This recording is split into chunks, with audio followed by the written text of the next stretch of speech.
While I'm here, I might as well walk in or sneak in and just like see what it's all about. I emphasize the word sneak. He really did sneak in.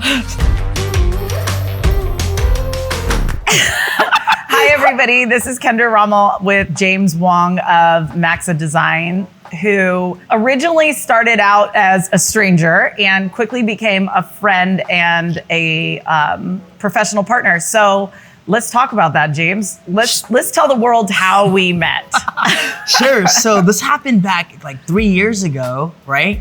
In San Diego. I was there to meet with a client. So this client, they're at this coaching event in San Diego, and they're like, meet us here. You can pitch us your product there. I was like, okay. So I drive all the way down there. I drive with my surfboards, my wetsuit. I'm like ready to go like hang in San Diego after this meeting. And I show up. The guy that I end up meeting was really just awful of a person. I didn't care for him at all. He was rude and he just like kind of left me there. So I was like, well, I'm here. I might as well walk in or sneak in and just like see what's it all about. I emphasize the word sneak. He really did sneak in. I didn't find this out until later. I wouldn't condone that behavior, for the record. So I'm walking around this vendor fair and you're there. And I'm like, oh, she seems cool. Oh, private money. I think, I could possibly show this, what we're doing to her. So, but the funny thing is, I didn't really like tell you what I was doing. I kind of just like stood around you and just like talked to you about random things. And I could tell you're like, what does this dude want? What does he want from me? I was like, she's cool. I just talked to her for a little bit. Plus everyone else seemed, not as cool. So that's nice. and so we just talked, and then eventually I was like, look, I want to show you something, not here obviously, but I'll reach out to you and we'll set up a time to meet at your office. Couple things. What he left out. So clearly there's two sides to every story. I'm standing there and manning the Civic booth as a sponsor of this event that he snuck into without paying attendee fee. Not knowing this at the time, I start talking, thinking he wants to engage because he potentially is investing in real estate. Yeah. And as he's talking, and we get into an hour-long conversation because I go nowhere except stand there all day. So I'm engaging with a person. I'm thinking, this guy's nice, cool, good background. I finally say to him, so what can I do for you? And it turns out that all I extract from this hour-and-a-half conversation, other than he's cool, and it's been great blowing an hour-and-a-half of my booth time with him, that I really need to connect him with my marketing department. Well, he follows up with me about a week later, and he insists upon coming to my headquarters because he wants to talk to me about this private money company that he's going to launch. I'm thinking, interesting. Oh, yeah, I forgot I was doing that. Right. Okay, yeah. So we meet at my Civic's headquarters, and what he pitched to me was not at all what he was going for. Although he was taking in information, what we ended up doing is going through MAXA Designs, and a light bulb went off, and I thought, this is something we could use as a marketing department who was very young at the time. And we were spending a lot of money on marketing. And I thought we could eliminate bodies and make this a one-click process while we figure out our branding, our messaging, and the content that we wanted to put out to each and every one of you. So in that, James was introduced by myself to our marketing director and immediately hit it off because obviously he's not a very likable person. And so anyway, we started using MAXA as an organization, and by no way is this an endorsement, but rather like this crazy friendship was built off of because this guy basically hopped the fence of an event. And so, the real message here is the craziest relationships happen in the most unscripted ways in our life. And that's really what these interviews are about, is really like connecting the world with people and the relationships I've built that I feel like everyone should value from. And so without getting crazy boring and granular, because everyone really should see what you do, what is MAXA Designs? Yeah, sure. So MAXA is a marketing templates and design platform. So what we did is I've been in design and branding for the last 8 years, worked with 600 plus corporate companies. And one thing we realized was every company needs to hold their brand standards, and the better they do at having everyone in their company, their associates, their staff, use the brand that was created, the more solidified it will be in the community and in the industry. And one way to do that, though, is to create templates. And the thing, though, is every company's creating templates, but their marketing department was having to grow still because of all the custom requests. Like you, Kendra, would ask your marketing department for a certain flyer or a certain brochure. And we wanted a way to empower the associates or the staff to create their own marketing materials inside of a brand guidelines that we designed for them. And so this turned into this really amazing concept where my design team, there's 15 of us, would design the entire brand, all the marketing materials, all the social media, all the email marketing for one company. Then we would make it available for the associates and staff to log in, have access to all the marketing materials, all the templates, and then they could create whatever they needed, day-to-day social media, all their flyers, all their one-pagers. And then if we wanted to have compliance over it, the leadership in every company could manage what was being published before it could get published, so that there would be overall brand consistency. We'd streamline the entire process, and it's been really cool. We've had over 120 plus corporate companies partner with us. We now get to design for all these different brands. There's probably like 30,000 users on the platform. And it's crazy. One thing that I'm really proud of is in the last 3 years of launching, we've had 0 partners really leave us. So it's been really neat that everyone stayed on board. We continue to design for all of them. It's been a really neat way to distribute branded content, and at the same time, like you said, lower marketing expense, because we're a fraction of a cost of a marketing department. And we provide unlimited design work. So anytime like Civic asks us for something, we're on it, we design it for them and work with their marketing team. So I want to stop right there for a second, because I want to highlight a component of MAXA that I think is a differentiator, in that it isn't just a platform. Right. You have real people, real professionals, not just people who know how to use, their Mac and click and drag. These are people that are highly creative with a very impressive resume that you have hand selected to be part of your staff to support whatever the client's needs are. Totally. We have clients that launch their brand, their brokerage with our platform, because we do all the branding work for them to announce their new brokerage, and now they get to recruit to it because it solves a big problem for all the associates who don't want to hire their own marketing assistant, who don't have to wait to do the back and forth with the marketing director. They can just do it themselves. So it's a big tool and a big solution when it comes to the design work. Like what do you do when your staff needs design work? MAXA was able to solve that problem. Now, I know MAXA has kind of evolved like many companies. As you scale, you figure out kind of your groove and your wheelhouse. Are you industry specific? Are you real estate specific? Are you realtor emphasis or finance industry specific within the real estate sector? Like what is that? I would say right now 50% is in real estate and 50% is in lending. So we work with a ton of national mortgage companies, ton of boutique brokerages, private money companies, wholesale banks.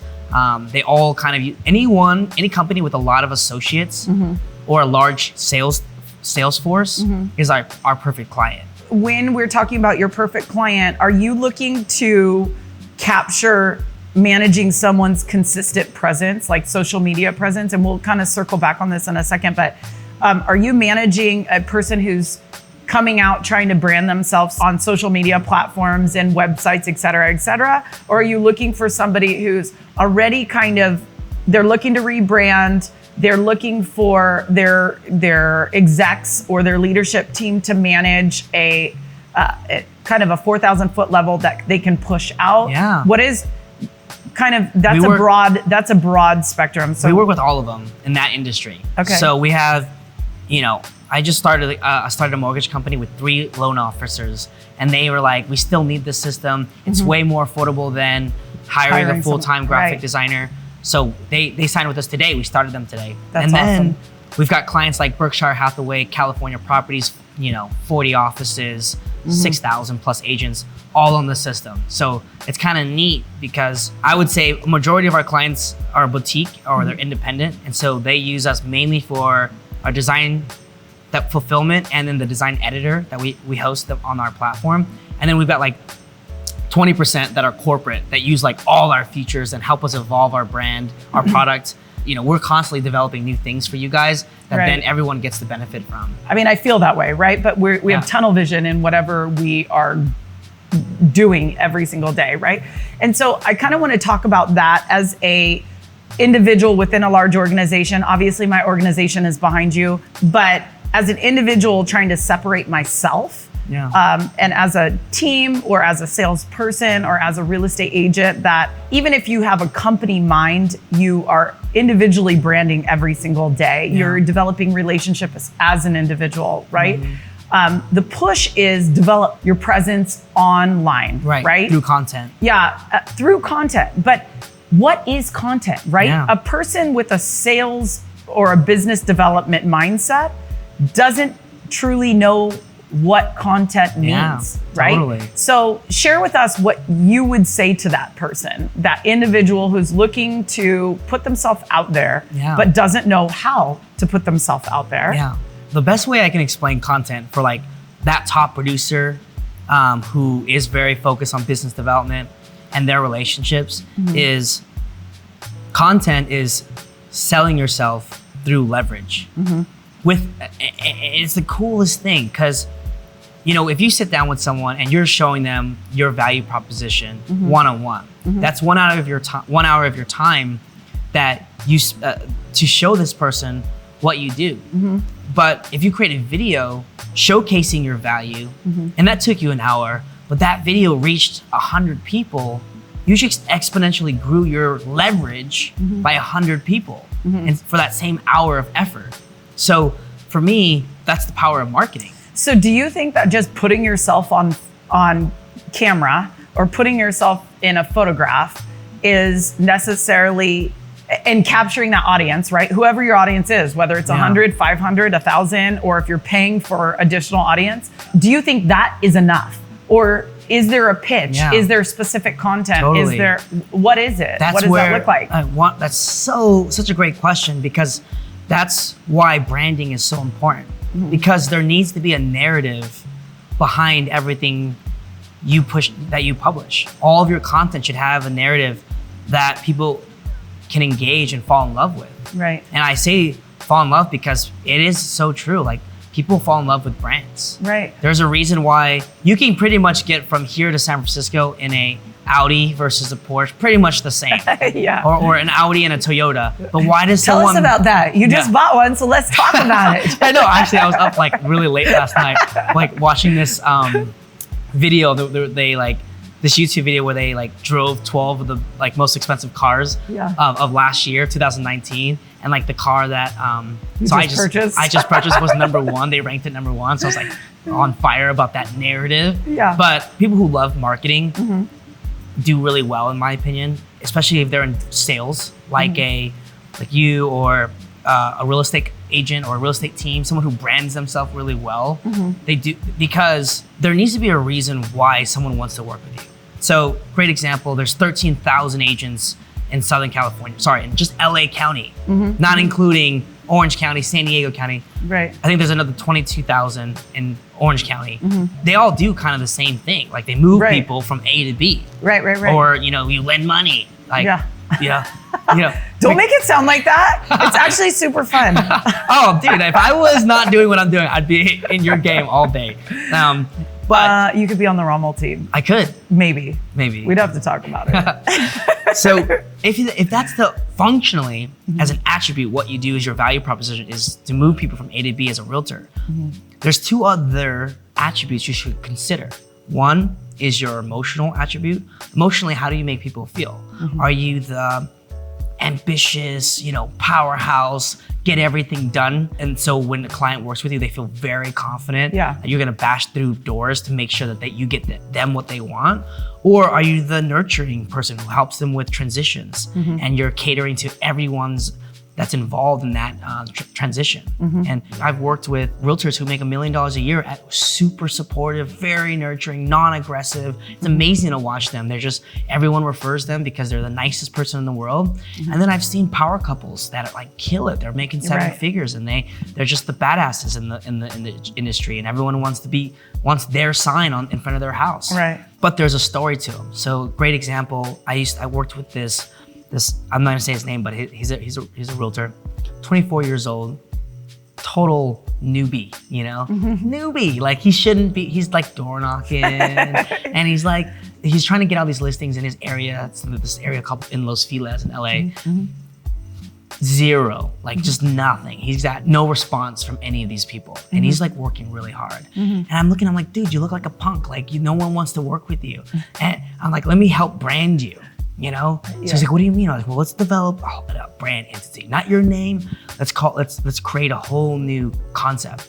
So we named his brand Elevate. And I was like, Elevate Los Angeles. The whole idea was like to elevate your lifestyle, elevate your living, and let's create this really gorgeous modern website. Let's redo all the marketing materials. Let's do a photo shoot for you. We put him in like a nice car, like put him in a suit.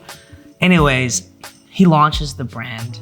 Super cool. Within the first month, he gets 2 new listings. One of them's a $2 million listing. It was like the neatest thing. And now it's like 2 years later, he's just bought his second fourplex on his own. Like he's building wealth. That's so cool. And we stay in touch because he still uses the same brand. And I'm just so happy for him because it's the perception, but it's also the story he was telling. It's like, I was just gonna say, so 2 things out of this, right? What my takeaway is not being in marketing is brand matters, right? We keep hearing it. Lots of people are talking about it, whether you are a professional coach, a mentor, a marketing person. Everyone is talking about branding yourself, right? What do you represent? You talk about all these different age groups being classified as millennials, Gen Z, Gen X, right? And they have these common denominators across the different ages. And this generation that is moving the marketplaces is captivated by businesses who make them feel, right? Totally. So that's why the brand content becomes so important, right? So whether we understand it or we don't, we need to get with it, right? And this is a great case in point. But more than that, I think it's hard for a salesperson or a business development person to sit down and say, what do I want to represent? Not just today, but forever potentially, right? So how can you speak to that? How can you coach to that? Can you, or is it a self-awareness thing? I mean, the first thought was like they should put a budget together and hire a company to do it. MAXA Designs. Hire a company to do it. That's like, when you hire an agency or even just working with a graphic designer to help you build your brand, putting that budget there is really important. I mean, I can't tell you, I would say 80% of mortgage companies I've gotten to work with, they don't really put a budget towards it. And it shows. Versus other really great mortgage companies, they're all about marketing. And so I'll break down like how I define branding. Branding is an extraordinary commitment to creating a remarkable conversation. And so that's a fantastic statement, actually. It's an extraordinary commitment to creating a remarkable conversation. And conversation, it could be about building wealth. It can be about living a certain lifestyle.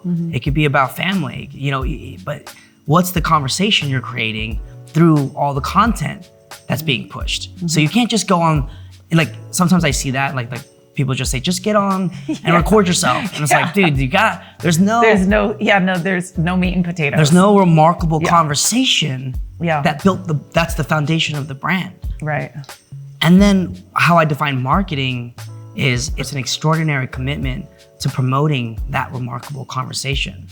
How you promote the conversation you're about, that's our life. It's how we distinguish ourselves. And there's a conversation that everyone's interested in. Not everyone is interested in Equinox's conversation. Right. And some people are actually really interested in Planet Fitness. Some people are interested in that conversation, real cheap, really convenient, and that's what they want. And then some aren't. Some want to go to Equinox. Some people, that's their thing. So it's like, what's the conversation you want to create, and then who's that conversation created for? The audience, catered to. right? Yeah, you got to get real specific. Right. Like I would say, like this is funny, but like I love working with ballers. That's like my thing, Ballers. Yeah, so like you're a baller, Kendra, Like I'll do any kind of project with you because it's just cool. Or like I like working with a lot of like mortgage companies or like real estate companies that get what we do. They're always like the top producers, and they're like they kind of have an ego. They're kind of alpha and whatever the way they are, and they're like my favorites because they're like yeah, let's do it. Let's create this. Let's make sure this thing's the baddest thing ever, and that's my favorite. Like I've like any other kind of client. I love, and I say ballers because it's mainly the foundational. If you go to our website, you can tell we work with leaders. That's like our thing. Our software is built for leaders. It's built for leadership management. It's built to promote the brand that the leadership is creating. We do all of the things that we do. Like the whole staff is trained to know that like our client is the leadership of that whatever organization that uses our system. So let's kind of switch gears a little bit and talk about James Wong. Sure.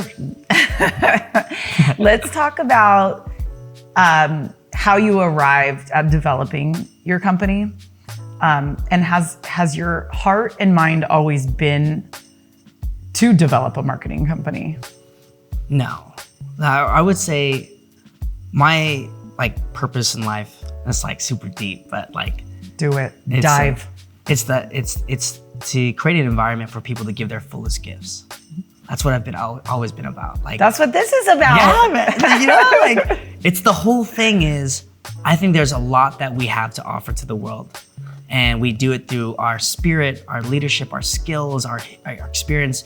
And for me, it never ends. That's our secret. It's like to constantly look for ways to give our fullest gifts.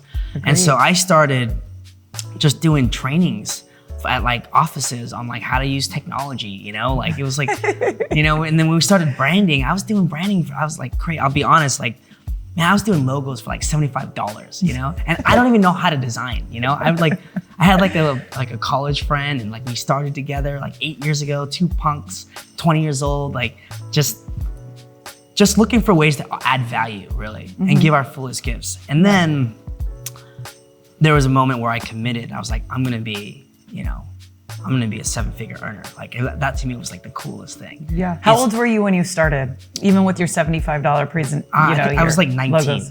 Okay. Yeah, I was like 19. Okay. And that first year we did, it was cool though. I mean, I worked hard and we broke the 6-figure mark. It was like, okay. That's so cool. Yeah, it was like I was inspired by everyone else and I was like, I want to do it. Before that, I was like a minimalist and I like only owned 120 things. Everything I owned lived in my backpack. And then like one of my friends was like, dude, we're gonna go to Hawaii. Do you wanna go? I was like, dude, I'm a minimalist. I don't have any money. And that's what they're like, dude, you need to go like fix that. And then I was like, yeah, I should, So anyways, I started doing this. I committed, I was like, all right, I'm gonna figure out how to earn a lot. That was like my next big goal. I think every young guy wants to do that. And so Girl. It's not just, guy, girl. I was just talking about myself. Got it. And like the journey. Yeah. And how I got to MAXA was I never stopped iterating. It was like I focused on what I wanted. That's like my big saying. Like I was like, focus on what you want, not what you don't want. And so it was always like, as I was learning and failing and like clients would get mad at me and it was like, okay, what do I want though? It's like, I want a badass company that really supports a lot of companies and I wanted to earn a lot. And the way I was gonna do that was just iterate every year, every month. We'd look at everything and say, okay, this doesn't work. This is a problem. Like, how do we make it better?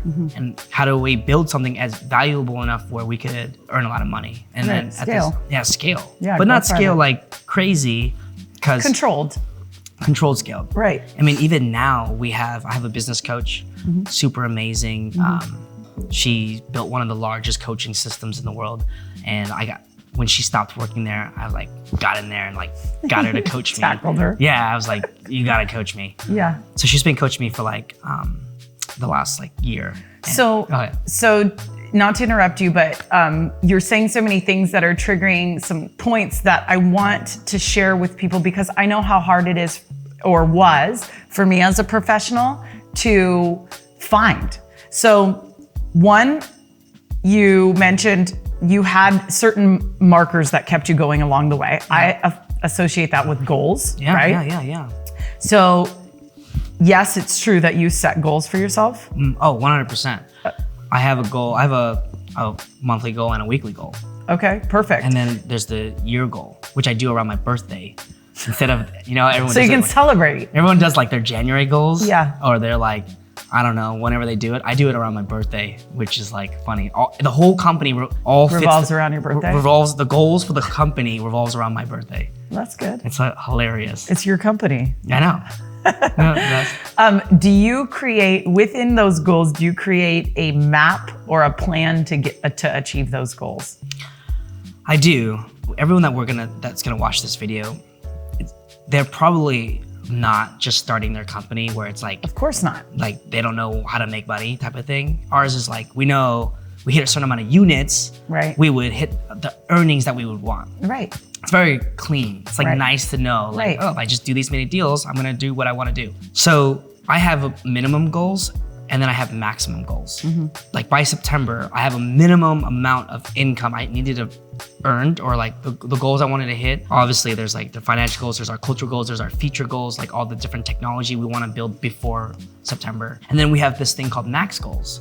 So a lot of people don't have max goals, but we do, where we won't outgrow ourselves. Mm. And it's actually a really small margin. It's actually a 20% difference. Mm. So it's a minimum number, max is 20% above that number. And the following year, that minimum and maximum grows by another 20%. And the reason why we do that, because my whole thing is, no matter what, I will die if I do not hit that minimum. And the mentality is very like Will Smith, Tony Robbins, it's like, I will die. I will never not hit that minimum. But some would argue, like, from an athletic perspective, I would argue that once you create a mental state that that's your minimum, you've almost resolved to that being an okay number. Do you know what I mean? Yeah. Like you're settling. Yeah. I don't know if you've ever rowed, but if you've ever been on a rowing machine or actually rowing, the first couple strokes, maybe your adrenaline's crazy and you're going into it and it's probably more aggressive, and then you settle in, but it still requires the kicker in the end, Mm-hmm. And so what keeps you from settling and not just accepting that versus elevating to that maximum goal? Well, I would say the minimum is very strategic and the maximum is very strategic. So it's not settling because they're already hard goals. Mm-hmm. So they're like hard. Hard to achieve. Yeah, hard. Like my fitness coach was always like, I want you to go harder than when you went last week. Go harder, Right. So like every year we go harder. That's how we've been able to consistently grow in the last 8 years. It was just, we go harder every year, but not too much. Because I'll tell you this story. Did you ever hear about the story about the two like European sled masters? I'm totally gonna blow this story. I'm gonna blow it. But I'm just gonna say, someone's gonna call you on this, and this is all you. So the story goes, you got this guy, super charming, amazing, like athletic, like badass, who decides he's going to compete to be the first to like sled with dogs. Like hike. Oh no. Something like that. This is getting worse. This is getting bad. Hike across like the Maybe we should scratch this story. I'll give the whole story, like Cliff note me. all of Antarctica. And they're like gonna hike the whole thing. Yeah. And there's another guy who's gonna compete, who like is gonna hike the whole thing. And there's like two versions. One guy's, his strategy was, if I feel good, I'm gonna go for it. I'm gonna go harder. So he goes up and he hikes he starts his first 3 days hiking 100 miles a day. And then on his 4th day, it snows. So he tells his guys, let's just sleep. And then He goes again, and like he hikes another 100, and the next day he's like, I'm not tired. I'm gonna go 20 miles the next day. So it's really inconsistent. Right. And the other guy, this is a real story. I'm totally blowing the story, but this is a real story. He goes 20 miles a day. That's it. Rain or wind, doesn't matter if there's no food, doesn't matter. He goes, I'm doing 20 a day, 20 a day. Pretty much. At the end of it, the guy that did 20 a day wins the whole march, the whole race. And the concept is, we'd rather have minimum goals that you hit every year, that you never allow yourself to, like that guy said, I'm not gonna do 19 miles. And if we're all exhausted, we're doing 20, no matter what.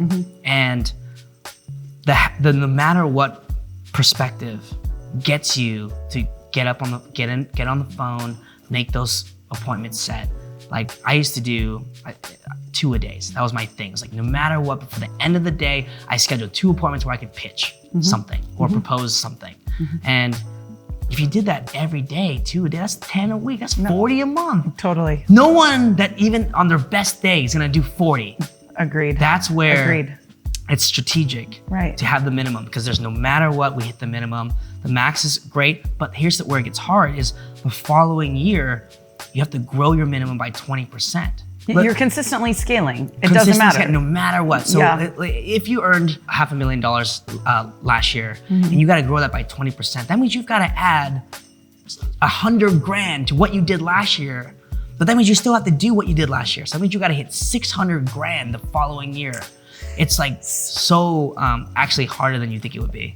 No, it is hard. Yeah, it's super hard. Actually, it's funny you're bringing this up because I just talked to one of my coaches and a friend who was talking about do not base or utilize what was as your base to grow, but instead you're starting fresh. Utilize that as resourceful knowledge of what happened, be grateful for what was, and then you're starting fresh, right? So, and I say that because sometimes, let's say you have a great year, whatever business you're in, right? Whatever profession, you have a fantastic year. If that becomes your new base and you have the market changes, whatever those circumstances are, I feel like you can get mentally sideways and off your game if you're creating your base from what was, right? So how do you, I hear what you're saying. You have to consistently scale and have a number to scale from. But how do you adjust for these inconsistencies? You don't, you just keep rising. Rain or shine. That's awesome. Wind, doesn't matter. I will die if I don't hit that. You just march that 20 miles. And so market sucks, make more phone calls. Right. That's like the secret. Well, it's the secret. You know what's so funny is it sounds so basic, right? Yeah, I know. Like people are like, why are you successful, right? Yeah. And I say, I swing my legs out every single day, exactly. right? How do you get up at 4 a.m. and go work out? I don't think about it. Yeah. I just swing my legs out, right? Exactly. Like every day I'm broke. Every day I'm on the verge of a heart attack or something, right? Like there is no thought into I should do something different than what I know is correct, right? So unless you get mental about it and don't create that. So I appreciate that, and I wanted to hone in on that because I do believe that plays a role in branding yourself. Sometimes it's not about creating the brand, but just allowing yourself to be authentic to me, and that is where you shine to me. And that's where I think you have been successful. Obviously you work hard. Obviously you have a passion that you've explained. It's obvious in your work. It's great work. And anyone who gets to demo it, I think the results speak for themselves. So I'm grateful for your friendship. We could go and talk forever, but for the sake of this, I want to just be respectful of your time and just say thanks for hanging out.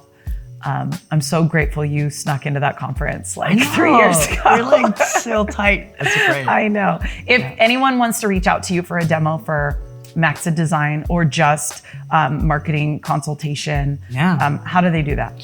So you go to MAXA, M-A-X-A, designs with an S.com.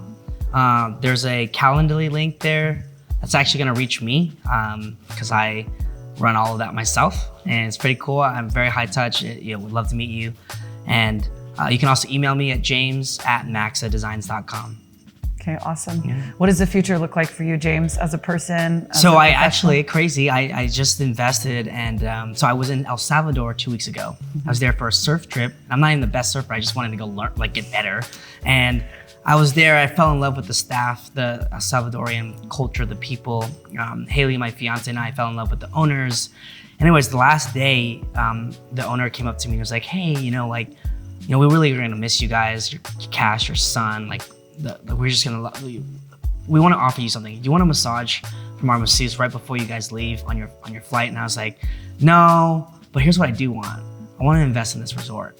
And they were like, what? And I was like, yeah, let me in on this. I love what you guys have built here. Mm-hmm. The whole project, it's called the Anti-Resort, which is 5-star amenities inside of a jungle. So they're in a jungle with a private beach with the most amazing waves. And he was like, what's so funny? We've been wanting you to offer this whole week. And I was like, crazy. So anyways, last week we got all the paperwork done, the money was transferred, and now I'm Divine intervention. Yeah, I'm gonna be like Mr. Monopoly. I'm gonna just start building hotels with these guys. Stop it. Yeah. So stop.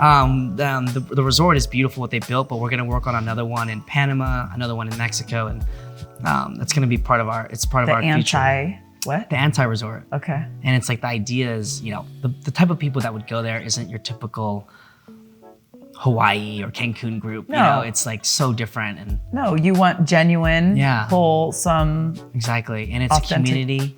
Have you seen The Beach with Leonardo DiCaprio? No. Oh, you gotta see that movie. It's amazing. Anyways, it's just like that. It's like paradise. No one knows where you are. You're hidden from everyone. That's so cool. And the community is super strong. Anyway, so I'm continuing to build MAXA because I think there's a lot we're gonna do. We're about to launch our app in a month. It's so exciting. That is exciting. There's a whole email marketing system we're gonna be building out. And then I've got this new focus, which is to build wealth by investing in these resorts. So that's pretty cool. Congrats on everything, seriously. James has a new baby boy. Not super new anymore, but he's the cutest. He always smiles just like James and his wife, or soon to be wife actually. Both great people. I encourage you to reach out. MAXA Designs is amazing. James is way better than MAXA Designs. That's just a facet of who he is. And just give him a call. And I hope that everything that he has shared with you guys and shared with me has inspired you to be better. That's really a common goal for all of our network. So have a good night and thanks for tuning in. Bye.